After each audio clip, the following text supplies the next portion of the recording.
Hello, I'm Steve Brown, and this is a presentation that I originally gave at the IATEFL International Conference at Harrogate in April 2023.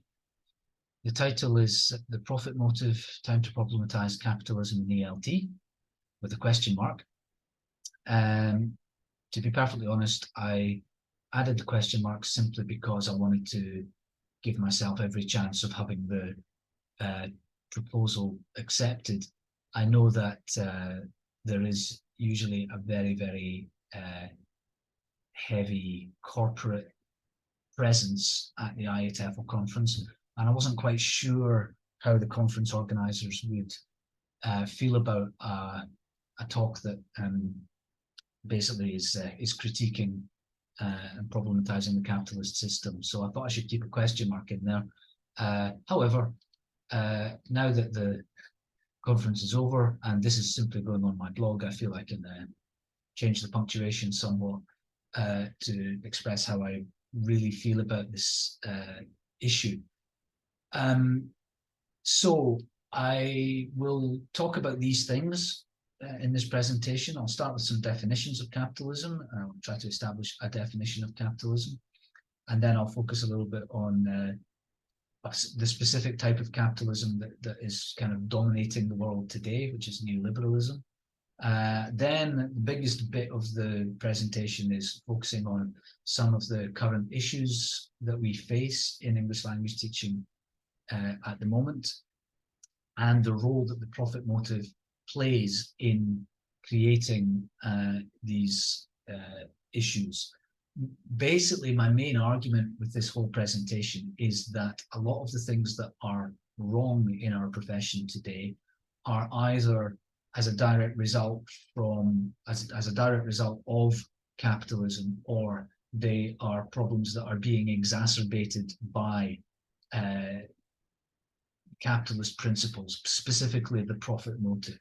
It's my feeling that the motivation to make a profit is leading us to employ certain practices that are actually quite damaging to the profession. That's the general thrust of my talk. And then towards the end, I'll present a few alternatives and look at ways in which we could perhaps be doing things slightly differently.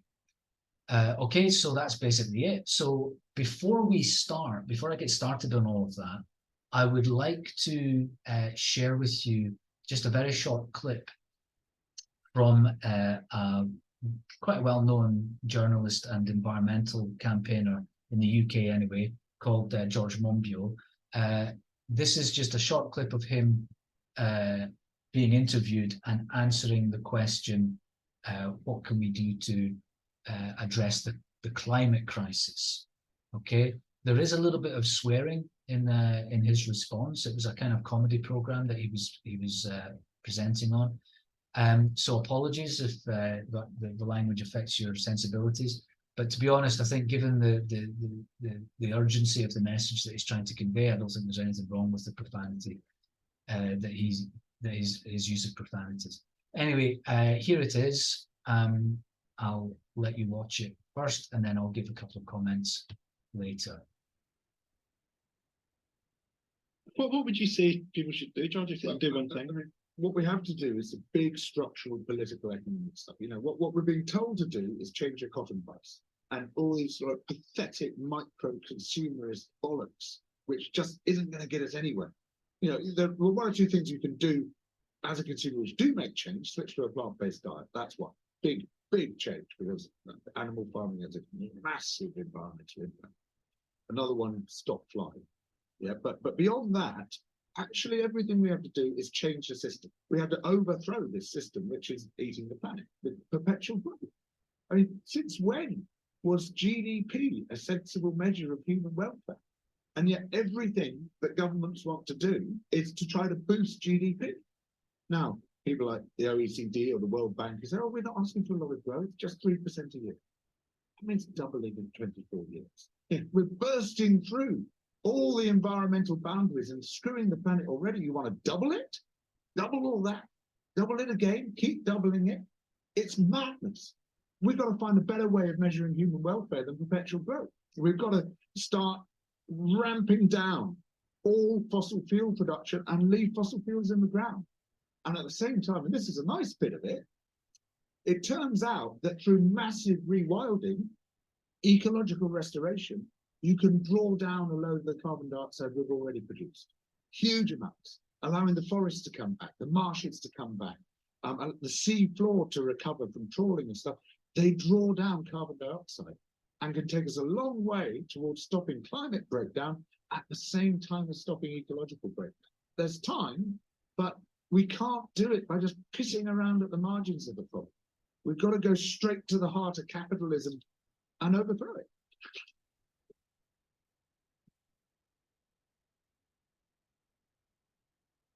Okay, so I suppose there are a couple of things that I would like to kind of pick up on from that. Let me just get my PowerPoint back.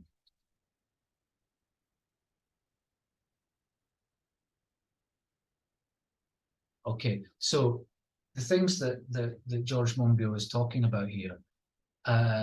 First of all, I think an important thing is that he's talking about the seriousness of the problem and of climate change, but also he's identified capitalism as being the fundamental problem.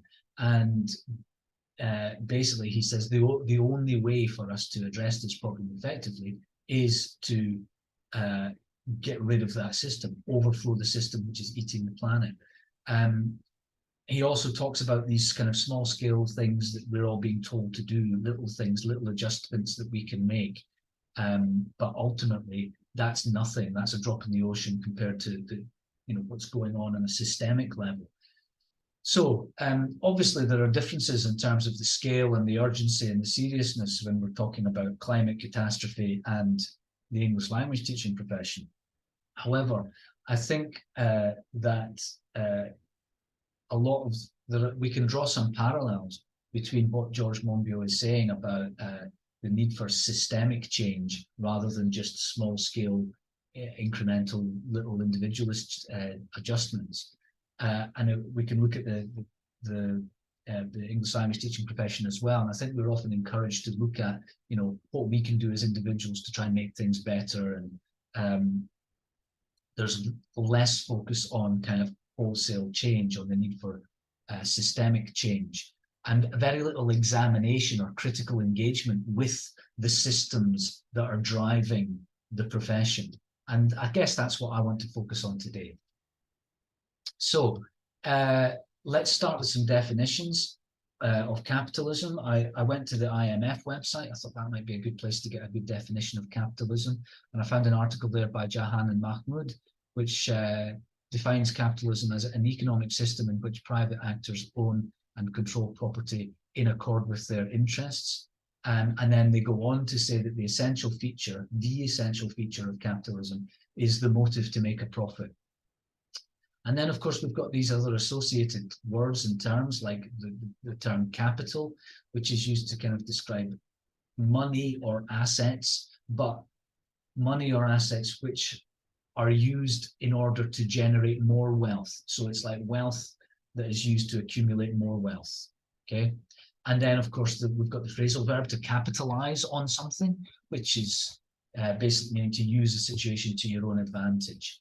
So I think if we look at these different phrases that are used in these definitions, we can see that there's a lot of kind of connotations and associations that we can apply to capitalism, It's based on an assumption that people act in their own self-interest. Okay, so self-interest is a key component of capitalism, a key pillar of capitalism, and self-interest is pretty closely associated with selfishness, right? Motivation to make a profit, well, that's kind of associated with greed, really, to generate profit, to make more and more money. There's a certain avariciousness or kind of greed involved in that kind of motivation. And then the idea of having capital as a way of generating more wealth. So you've got wealth, but then you use your wealth to accumulate more wealth in your own self-interest. There's a kind of acquisitive kind of quality required there. And of course, the verb to capitalize on something is really a synonym for to exploit, right? To capitalize on a situation is to exploit a situation, right? To turn it to your own advantage and make sure that you benefit personally from a situation, whatever it happens to be. So, you know, I'm not saying that you have to be, in order to be successful within a capitalist system, I'm not saying that you have to be selfish or greedy or acquisitive or exploitative. But it certainly doesn't seem to do any harm because, you know, if we look at these definitions of capitalism, these are kind of assumed characteristics or assumed qualities that people must have or should have. And of course, now we're now living in a world that's driven by what most people would regard as a particularly pernicious type of capitalism known as neoliberalism. And here are a few quotes which you can just read. If you want to pause me, you can just read these quotes. Basically, these quotes kind of illustrate, I think, what neoliberalism is all about. Neoliberalism is really about the privatization of everything. You know, everything belongs within a huge market, within the market, and the market is what dictates and controls how everything functions. The value of everything is determined by the market.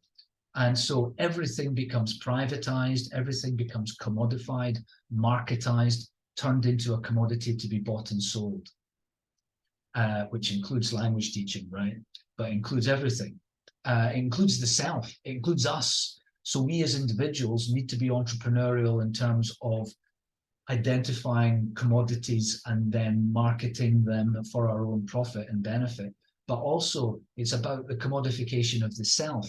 We ourselves, you know, we're all in the business of self-branding nowadays and presenting ourselves as a brand, as a product. And we're encouraged to do that. We're encouraged to be entrepreneurial. And then, of course, ultimately, if you look at the quote from Giroud, the fact that the market controls everything, so there's no need for a welfare state. But of course, what that means, of course, is that if you happen to be unsuccessful within this capitalist paradigm, then basically it's your fault for not being entrepreneurial enough. So when it comes to English language teaching, how does all of this play out? Well, John O'Regan has produced quite a convincing argument to demonstrate or to illustrate how the rise of capitalism and the rise of and the spread of English as a global language have very much kind of happened at the same time and because of each other. The two things are almost like two sides of the same coin. The spread of English has facilitated the spread of capitalism, and the spread of capitalism has facilitated the spread of English. And we need to be able to understand that symbiotic relationship between English and capital in order to understand where we are in terms of the role that English plays in the world today. In addition to that, a number of people, I've got a couple of examples of quotes here from Gray and Block and from Keith Copley as well. They've done studies into the representation of neoliberalism in English language teaching materials, and both of them have concluded that neoliberal ideology, the kind of the beliefs that underpin neoliberal capitalism are being presented, are being spread through the materials that are often used in English language teaching. Most notably, the kind of idea of the global course books, these course books that are produced for they're published in the UK very often, but produced for a global market. Okay, so that's an important point to bear in mind, the kind of ideological promotion of neoliberal capitalism within English language teaching materials. But that's not actually what I even want to talk about today. I'm really only interested in the profit motive, in the whole idea of people being motivated to be people who being involved in the English language teaching profession simply because they're in it to make money. So basically what I'm talking about is a thing that's been referred to by others as the TEFL Hydra. TEFL obviously being teaching English as a foreign language, and the Hydra being that kind of mythical beast which has multiple heads and is therefore very difficult to kill. Every time you cut a head off, two more grow back or something, and it's like very obviously very difficult thing to fight against. And this metaphor of the TEFL Hydra has been used to describe the TESOL industry, not profession, industry, where you've got different heads, such as the publishing companies who produce the materials, the assessment organizations that produce the English language tests that students must do, the teacher training companies that provide teaching qualifications for English language teachers. These types of organizations, and the money that is generated by them, or other kind of agencies or organizations that go out into the world and basically make money through consultancy work or various other kind of activities. So here are just a few stats that kind of, I hope, sort of illustrate the extent to which English language teaching is these days regarded by many as a multi-billion pound industry, not as a profession, but an industry. There are companies, there are corporations that are engaged in English language teaching in some way or another, and they are making huge amounts of money out of it. Okay, which I just feel a little bit indignant about, but how I feel is not so important. What I really want to talk about is the impact that all of this has, this profit orientation, the impact that has on the English language teaching profession. I would much prefer to call it a profession than an industry, because I'm not here to make money, and most English language teachers are not in this profession to make money. We're in this profession because we're educators. We're here to educate. So let's look at this impact of profit orientation on English language teaching. Most of you, if you're involved in English language teaching, I'm sure you will agree with me that not everything is rosy in our profession. There are a lot of things wrong with it. There's a lot of problems. And here's a list of them. These are some, in my opinion anyway, these are the things that are particularly problematic in our profession today. We're teaching according to a linear model, and it's a model that's completely out of step with how people actually learn languages. We've got this sort of one-size-fits-all approach, this attitude of kind of taking one idea or one method or one book or one something and selling it or using it, applying it all over the world, irrespective of the context. There seems to be a real lack of focus on social justice issues and lack of attempts to kind of address injustices or inequalities in the way in which we teach. We've still got this problem of native speakerism and this kind of attitude of like, if you're a native speaker of English, somehow that makes you a better teacher of English. And this leads to kind of slightly weird types of discrimination and mistreatment, and also feeds into the last point that I'm making here, which is that, compared to many other professions, even other areas of education, English language teachers very often find themselves in very poor working conditions.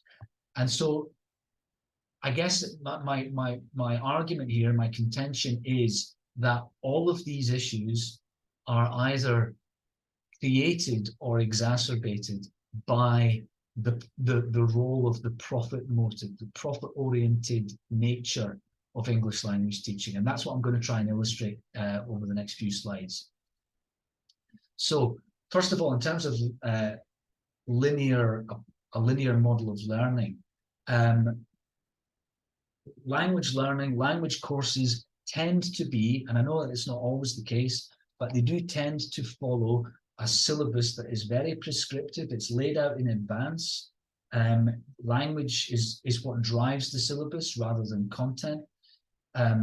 It's usually a structural syllabus, so with language being presented in little pieces in order of linguistic complexity. It's not always structural. Sometimes it's lexical, but it's predetermined items of language being presented in small amounts to the students, and in a very kind of atomistic way rather than a holistic way. And it's done in this linear fashion. So you start off as an elementary learner, you buy your elementary course, you pay for your elementary course book, you then pay to do your elementary test at the end, you pass the test, you then become pre-intermediate and you move up a level and you go through the same whole process again. And then, oh, right now you want to be B1, okay, buy the intermediate book, do the intermediate course, do the intermediate test, and it goes on like that in this linear fashion.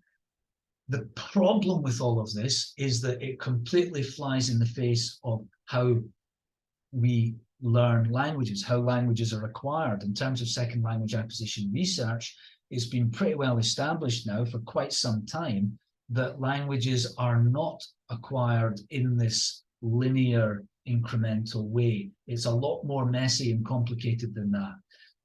We don't all learn in the same order in which we're taught.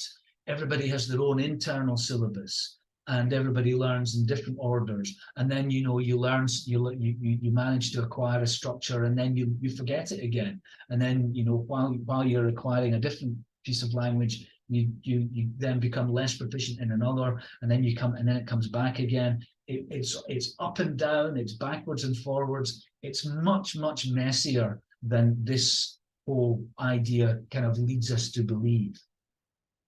It's much messier than we lead our students to believe. And it's certainly much messier than our students want to believe it is. They want to believe that it's nice and neat. So I think Scott Thornbury captured this whole problem very well with this little quote here. He's been speaking for quite some time about grammar McNuggets, this idea of small pieces of language being fed to the students piece by piece. And he says, construed as McNuggets, grammar offers a means of disguising the inherently chaotic and idiosyncratic nature of language learning, rendering it instead as systematic, predictable, manageable, and ultimately testable. Now, he could have used a different word instead of testable. He could have said sellable, right? Because it's equally, that is the reason why it's being done. If we if we were to tell our students, yeah, it's really messy, we'll teach you in whatever order seems appropriate to you. We've got no guarantee how whether or not you're going to progress or at what speed, that basically, if we gave our students a brief that is far more realistic in terms of how they're actually going to acquire the language, they'd be unlikely to pay money for that, right?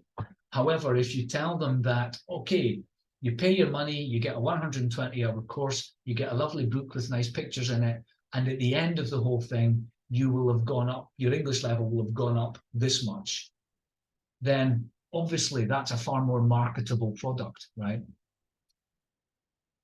So that's what's going on. That's how we present our learning. We've commodified the learning process. We've commodified language by breaking it up into small amounts and then presenting it in little bits in the form of courses. And that's successful commercially, but unfortunately, it's completely out of step with how people are actually learning. If people, obviously people do learn English by following a course in this fashion, but they're learning the language in spite of the way that it's being taught to them, not because of. Okay, the next thing I want to talk about is the kind of one-size-fits-all thing. This idea that you can have one product, a language learning product, whatever it is, and you can sell that same product all over the world, and it's going to be equally appropriate for whoever is buying it, wherever they happen to be. And so, for example, in terms of course books, we've got this thing called the global course book, like one book that's published somewhere, let's say Cambridge, and then it's sold all over the world. And therefore, basically, all over the world, in language schools all over the world, people are following the same syllabus effectively. We've got these globally recognized English language tests. I probably don't need to tell you, give you any names, but there are maybe one or two tests that are very widely recognized globally, and therefore, doesn't matter where you are in the world. If you want to demonstrate your level of English, you need to get a score in one of these tests. And in terms of TESOL qualifications as well, we're still living in this world where the intensive 4-week training course qualifies you to teach English in any context, anywhere in the world. And therefore, you've got this kind of single teaching approach that's being advocated within these TESOL courses, and there's an assumption there that if you can teach in the same way, doesn't matter where you are in the world, doesn't matter what the context is, doesn't matter who the learners are, you can apply the same methodologies, the same kind of approach wherever you happen to be, and it's going to be equally effective. And then, of course, we've got the massive private sector in English language teaching as well. These big private language schools, chains of private language schools all over the world, who again follow a very similar kind of process. The schools all have the same kind of look. They've got the same kind of corporate image, and the attempt there is to give students the same learning experience by delivering the same products wherever they happen to be in the world. So I think it should be pretty plain to see. It certainly seems quite obvious to me that the rationale for having this one-size-fits-all approach, it's not anything to do with educational quality. It's a business model, right? We're talking here about McDonaldization, yeah? This idea of having a single product which you can then market and sell anywhere, as all over the world, and basically trying to get as big a market share as possible. The product itself might not be particularly good, but as long as it's good enough that you can sell it all over the world, that then reduces your overheads, improves your efficiency, and ultimately it makes your business model more successful. So there's a very interesting article by Andrew Littlejohn about the McDonaldization of English language teaching materials, which is worth a read. But basically what I'm suggesting here, or what I'm saying, it's more than just a suggestion, is that this one-size-fits-all approach to materials, teaching English language levels, teacher qualifications, is all and having this global kind of private sector as well.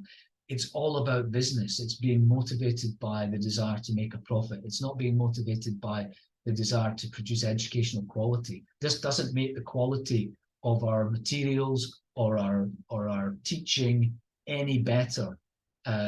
In fact, arguably, it makes it worse, because you end up with materials that don't focus on a specific context, that don't address the issues that individual people need as learners of English. The thing about one size fits all is that, of course, one size doesn't fit all. It fits some people better than others. It doesn't fit other people at all. And ultimately, it doesn't really fit anybody particularly well.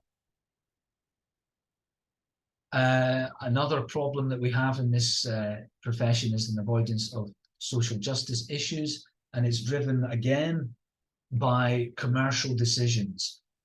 Publishing companies are reluctant to include topics such as, they use the acronym PARSNIPs: politics, alcohol, religion, sex, narcotics, isms, and pork.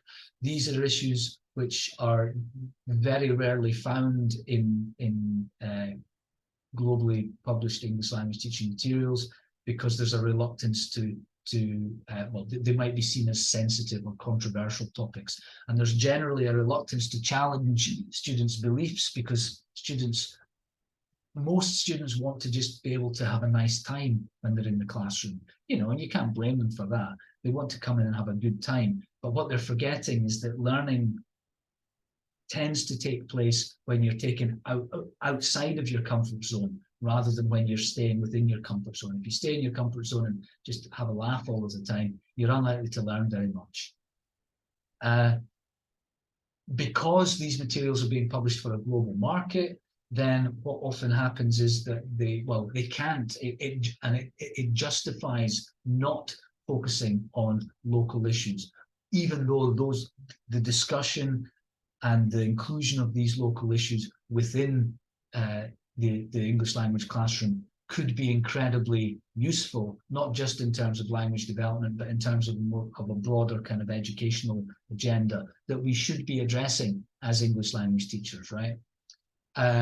A lot of the reluctance to focus on some of these issues, which might be regarded as slightly political or controversial, is to do with this myth of political neutrality. But of course, if you avoid topics or if you avoid any discussions that might seek to critically engage with dominant norms, or which may seek to problematize normative issues, things that are regarded as okay, then that's not being neutral. That's siding with the dominant normative discourse.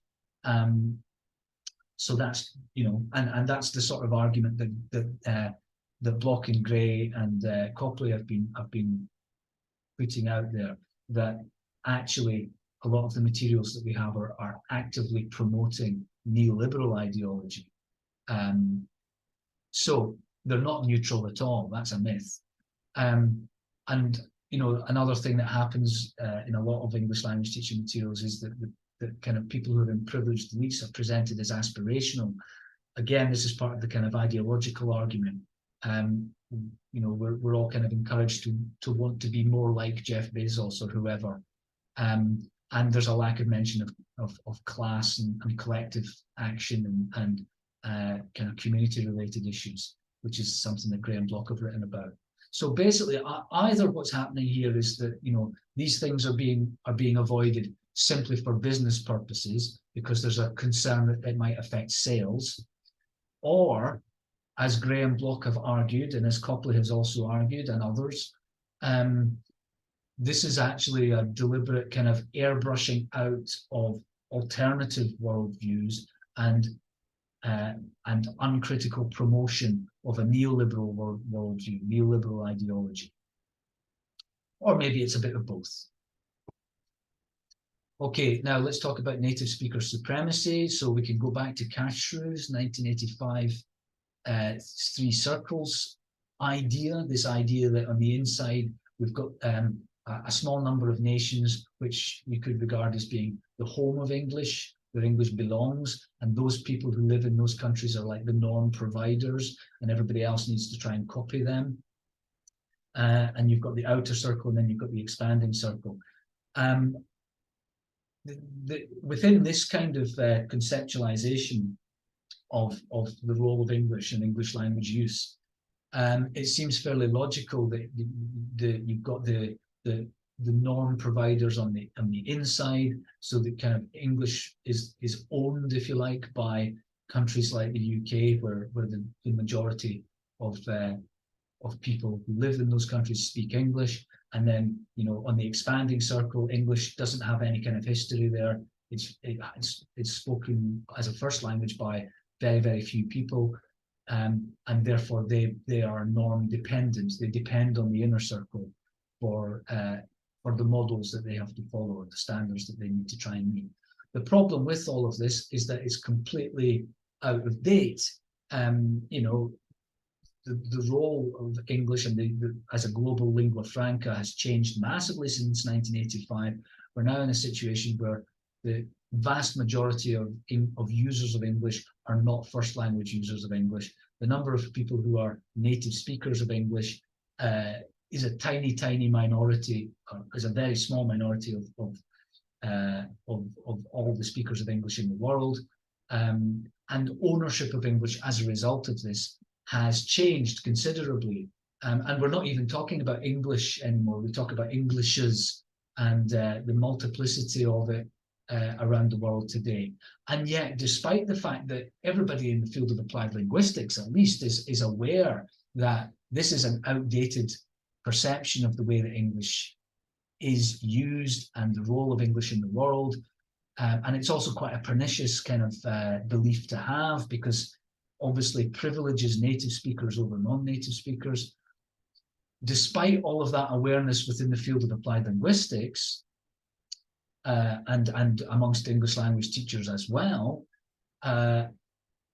in the world today, this kind of idea, or a lot of these ideas, still exist and are still very, very prevalent, and have a big impact on the way that the profession works. We still get employers in English language teaching asking for native speakers, or stipulating being a native speaker has to be a requirement.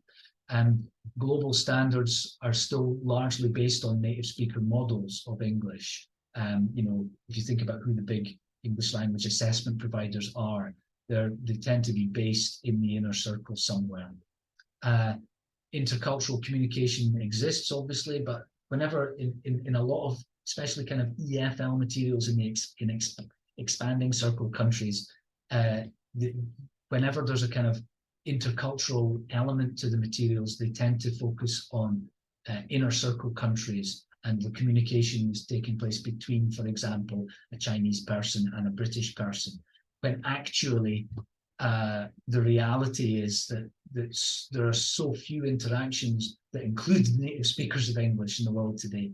Learners of English in China are probably, unless they're going to come and study in the UK, or unless they're learning for a specific reason, they're probably far, far more likely to use English to communicate with other non-native speakers, other expanding circle nationals.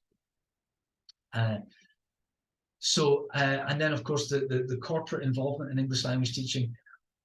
Many of the big publishing companies are either British or American. Many of the big chains of English language schools are either British or American based. The big assessment providers, the big TESOL qualification providers, they tend to be all originally based in inner circle countries. And they're still talking about English being as a source of soft power. The British Council still goes on about that quite a lot. So this native speaker supremacy thing is still a problem, and it's being perpetuated by these large corporations. It's still in their interest to use this kind of native speakerist dichotomy. And it feeds into the next point, which is about poor working conditions. Because if you dichotomize native English-speaking teachers and non-native English-speaking teachers, there's a kind of divide and conquer sort of aspect to that. With native English-speaking teachers, I know that this is not prevalent across the entire profession, but there is certainly in some contexts more than others. There is a bit of a discourse of derision that goes along with native English-speaking teachers.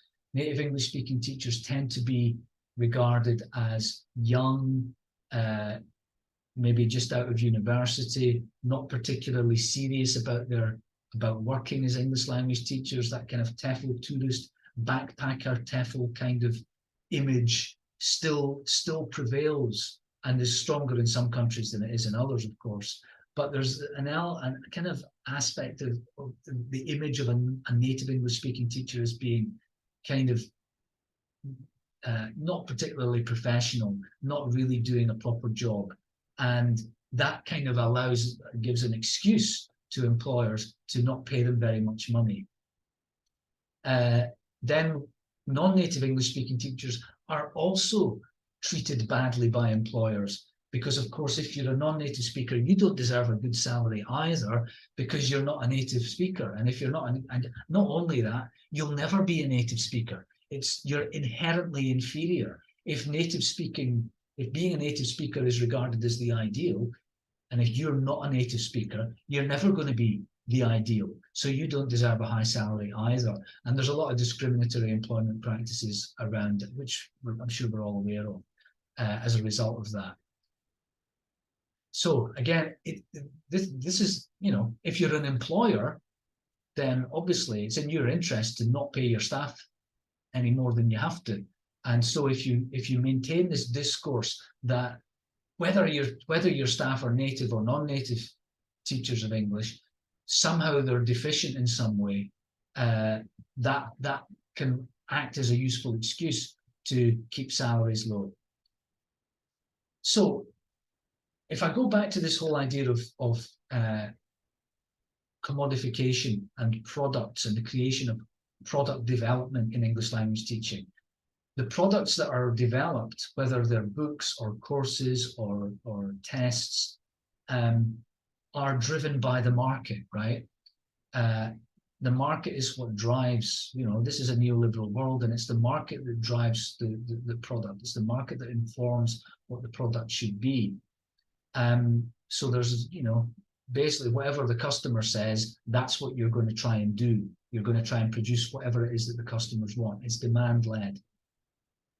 The problem with this is that the market, what the market wants isn't necessarily what the market needs, or certainly isn't what is best for the market. Many people out there who are not specialists in English language or in language teaching or language acquisition equate, you know, the learning of English to learning of any other subject, you know, like geography or maths or whatever, where it is a kind of a linear process. You know, you take the information in, you memorize the information, and then you regurgitate it later on. But language acquisition is different because it's a skill. You know, it's about being able to do something. It's not just about being able to know stuff. And it's not a linear process. So many people think that language learning is a linear process, even though it isn't. They also very often think that language learning is about learning grammar rules. That's what language learning is about. If I'm learning the rules, then I must be learning the language. But you're not learning the language, you're learning the rules. You're learning about English. You're not learning how to use English. You're not necessarily it's not going to make you any better at using English. Learning should be fun, and for decades now, English language teaching has been full of all kinds of games and people running around and doing things in kinesthetic ways. And you know, I mean, I like a good laugh as much as anybody else, right? However, learning isn't always about fun. You know, sometimes learning requires you to step out of your comfort zone, to challenge your existing beliefs. And that might make you feel uncomfortable, but you're learning, you know, by being put in an uncomfortable position. You're learning. People don't, you know, if you're a paying customer, you might not want to have your beliefs challenged, but you should. You should have your beliefs challenged if you want to learn anything. And then, of course, there's the whole idea about native speaker teachers being the best teachers. That's just a very commonly held opinion that people have. And unfortunately, it tends to be kind of goes along with a belief, you know, a perceived kind of perception, a kind of perceived identity of what a good native speaker teacher should not only be like, but what they should look like as well. You know, we're basically talking here about racism and racial prejudices. But, you know, I've heard it before, you know, people, teachers of English being criticized because they don't look like a native speaker. And also, you know, the other way around can happen where somebody isn't a native speaker, but they can get away with pretending that they are because they look like a native speaker, whatever a native speaker looks like. So, you know, the market, if you're using the market to drive your product, to drive what your product looks like, and your market, well, you know, language learning is a linear process. There's some misinformation going on there. Learning should be fun. So, you know, they don't like to have, if learners don't want to have their beliefs challenged, no, there's a certain amount of, I don't know, what do we call that? Laziness, perhaps. You know, they would rather just pay their money and have a nice time and then hope that that will somehow magically make them learn English. And then, you know, the idea of what a native speaker is and what a native speaker should look like, that's kind of grounded in racism, right? So if we've got, if our products are being driven by the market, and the market is misinformed and lazy and racist, then we end up with products that are driven by misinformation, laziness, and racism. So, you know, having profit as your primary motive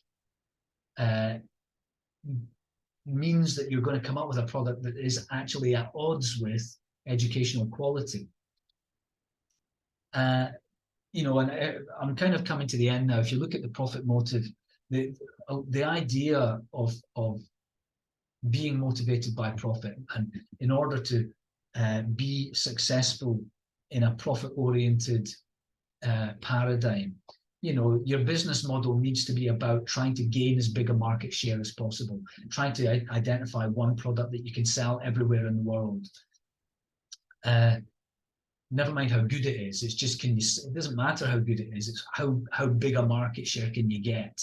And then you want to develop maybe a series of products that can be consumed over time. That makes your products more sustainable. So you've got your elementary course, and then you've got your pre-intermediate course, and then you've got your intermediate course. And you want to try and lock the students in for the long term. So if you can get them at elementary and they do your elementary course and then your elementary test as well, then you get them to pay for that too. And then they do the pre-intermediate one. And basically you get them to go through the whole system, the whole learning system, using your products only. And of course, you've not just got your book, you've also got your website, and you've got your online activities, you've got your videos, your DVDs, and your everything is all packaged within the one product. And you know, basically the learners are being upsold all these different things as well. So yeah, upselling, that's what that is, and over a long period of time. And of course, in terms of what the product actually involves, it's about giving the customers what they think they need, or what they would like to think they need, never mind what they actually need. I mean, this exists all over the capitalist system. You know, people are always buying products that they don't need, but they like the idea of needing them, or you know, they don't, or they think that the thing, or they want the thing to work, even though they know it's probably not going to work. You know, if you think about, you know, skincare products, weight loss products, hair restoring ointments, whatever, you know, people kind of secretly know that they don't really work very well, but they like the idea and they'll buy them just because they want them to work. And I think that a lot of that is happening in English language teaching as well, with these English language teaching products. They want to believe that if they pay a certain amount of money and do a course for 100 hours, that will just kind of automatically, magically make them better at English. And again, it's to do with this focus on the product. You know, they're buying the product and they're forgetting that language acquisition is not a product, it's a process. And they have to go through the process, and it's the going through the process that's the important thing, never mind the product. And then, of course, the other thing within if you're working in a profit-oriented kind of company, you want to try and keep your costs down. So paying your staff as little as you can get away with is obviously going to help you with that. So basically, if you look at these profit-oriented practices that I've just been explaining or talking about, and then you look at the current issues that we face in English language teaching, I don't think it's difficult to see some rather direct parallels, you know, connecting these things. And, you know, I'll just restate my contention here, which is that these problems are largely being caused by these practices, which themselves are being driven by the desire to make a profit. So what can we do about all of this? Well, there's a few things that we can stop doing, and then there's a few things that we can start doing. Sorry, these are all coming out in a strange order, but never mind. I'll just go through this very quickly. So it's, first of all, it's a question of terminology. Why do we keep talking about the ELT industry? Can we please stop that and start conceptualizing ELT as a profession? Because that's what it is, or at least that's what it should be. There's no real place for industry in education, as far as I'm concerned. The profit motive, the desire to make money, that shouldn't be the driving force. The driving force is getting people to learn English, right? That's the priority. So can we please just start talking about the ELT profession? And then we need to start, this might help us with number 2. This might help us to stop developing products that are driven by market demand, market desire, and instead using things like second language acquisition research and other areas of pedagogical research to create educational programs and courses and processes for English language teaching where the quality of the actual education, the educational experience, is more important than the commercial viability of the thing. And then we're going to be maybe more process oriented, and we're going to stop talking about products, educational products. It's not a product, it's a process. And if we were to do all of that and perhaps start focusing on actually how people learn languages, we might stop being so prescriptive and linear in our teaching and the methods that we apply, and we might start using more appropriate participatory methodologies. We need to follow, instead of this kind of prescriptive curriculum, something that's a lot more participatory, where the students are involved in the co-creation of the syllabus. Things like task-based English language, task-based language teaching, things like dogme, and applying some other principles from that are popular elsewhere in education, such as critical pedagogy. And this would also allow more of a focus on some of the issues that are perhaps more localized and more focused on the needs and the interests and the development of the learners themselves. And so if we were to stop kind of trying this kind of universalized approach and be a little bit more focused on the learners themselves, those kinds of methods would allow us to do that, as would just kind of stopping buying all of these materials that are published for a global market. If we stop the McDonaldized materials and instead develop our own materials, I think that would be a lot more successful. And I know I've heard this argument before. Well, if the teachers had to develop their own materials, they wouldn't have time to do that. They don't have time to do it because they are put in a position where they're being overworked and they're expected to follow a course book. And they would find, of course, they find it difficult. Of course, they want to. If you're an English language teacher and you're overworked and you've only ever been trained to teach using a course book, then of course you're going to want to use a course book because that's all you can do, because that's all you've got time to do and it's all you've been trained to do. However, if we were using alternative methods of teaching and if we were developing our teachers' abilities to develop their own materials and design more localized materials, and if the money if we stopped using money to buy course books and instead used that money to pay teachers to teach less and plan more, then it's not something that would be unaffordable, and the money would be going directly to the teachers, and they would be able to design and develop materials that actually relate to the students that they teach, not just this kind of slightly random globalized approach to teaching, which means that you end up with materials that are very often not particularly relevant to anybody.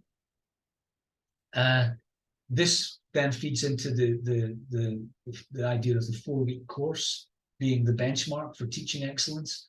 The thing about these 4-week courses is that they tend to focus actually on very low-level skills. I'm not saying those skills are not important, but doing one of these 4-week courses makes you quite good at giving instructions or asking concept checking questions, or having nice neat board work, or putting the students into groups. All of those things are useful and everything, but they don't, those types of courses don't really give teachers the critical consciousness that is required in order to be able to be an effective educator in a global world, a world where English is being used as a global language, and where there are so many different dynamics in terms of power and hegemony, and there are so many issues that we need to be addressing in the world today, and we need to be addressing them in the English language classroom in the same way that they need to be addressed in any other educational context. And I think English language teachers, very often, because of the way that they are trained, they don't see themselves as educators. They see themselves as trainers in that very, very kind of narrow coach kind of a sense. And I think that that's unfortunate. And I think that if we had different types of TESOL programs, for example, I run a program at University of the West of Scotland at the moment, which is a master's program in TESOL. And, it has a little bit of a practical focus. There is some assessed teaching practice on it, but it's mostly about generating and developing a better understanding of the big issues that affect English language and English language teaching in the world today. And I think that means that my graduates are going away with a critical awareness and an understanding of the profession of English language teaching and the industry, because I can't ignore that. But they're going away with an understanding of how the whole thing works. And then, the kind of low-level teaching skills, they come with time anyway, and they can be developed in service over time. So perhaps we need to be kind of re-evaluating what actually is the best type of teaching qualification that we give our students.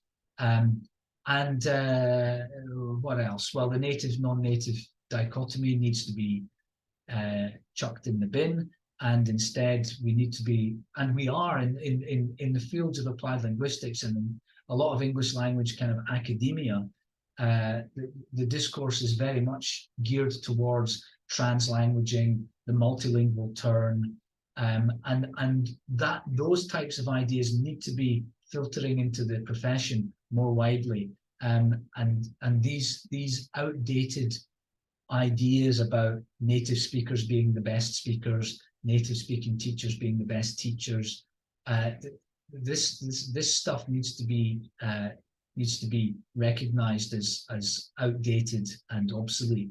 And the world is different now, and the role that English plays in the world is also different, and it's no longer the domain of these inner circle countries. It belongs to everybody, and everybody has a responsibility and the right to take ownership of it and to use it in whatever ways work best for them.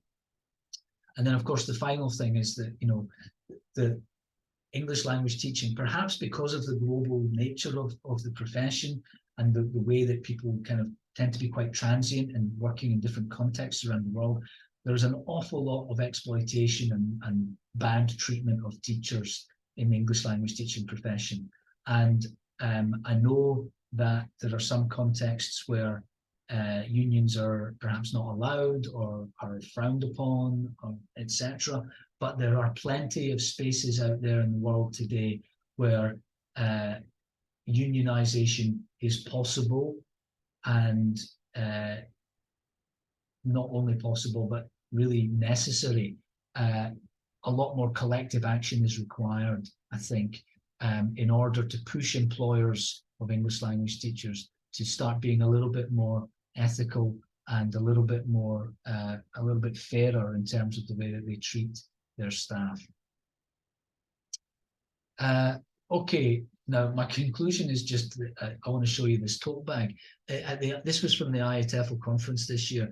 Every year at IATEFL, there's we get given a bag which normally contains the program and then some bump of, like, adverts for books and stuff like that. and the bag itself is usually sponsored by some kind of English language teaching corporation. Here it's a testing corporation, it's TOEFL.